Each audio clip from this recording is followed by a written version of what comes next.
हर हर महादेव, जय माता दी। मैं प्रिया सिंह स्वागत करती हूँ आप सभी का अपने चैनल पे। आज बहुत ही प्यारा एक चुटकुला उठान गीत सुनाने जा रही हूँ, जो बहुत हंसी मजाक चुटकुला उठान गीत है। उम्मीद करती हूँ आप सबको पसंद आएगा। देवी मैया जे दिहली गोदी के लालना, देवी मैया जे दिहली गोदी के लालना, देवी मैया जे दिहली गोदी में लालना। सास लुटावे पियरी, ननद लुटावे चुनरी, सास लुटावे पियरी, ननद लुटावे चुनरी, फिर भी जेठनी की लुगरी है राने लालना, फिर भी जेठनी की लुगरी है राने लालना।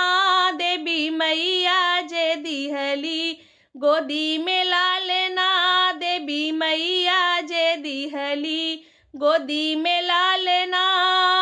सास लुटावे सोना, ननद लुटावे चांदी, सास लुटावे सोना, ननद लुटावे चांदी, फिर भी जेठनी की पितरी है राने लालना, फिर भी जेठनी के पितरी है राने लालना।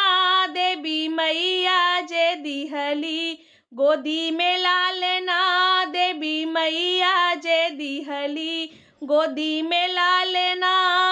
सास लुटावे टंकी, ननद लुटावे बल्टी, सास लुटावे टंकी, ननद लुटावे बल्टी, फिर भी जेठनी के लोटा है राने लालना, फिर भी जेठनी के लोटा है राने लालना।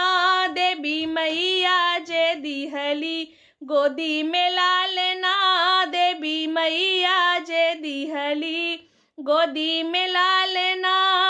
सास लुटावे हरवा, ननद लुटावे कंगना, सास लुटावे हरवा, ननद लुटावे कंगना, फिर भी जेठनी की बिछुआ है राने लालना, फिर भी जेठनी के बिछुआ है राने लालना।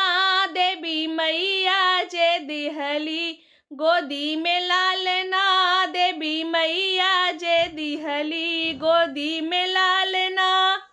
धन्यवाद।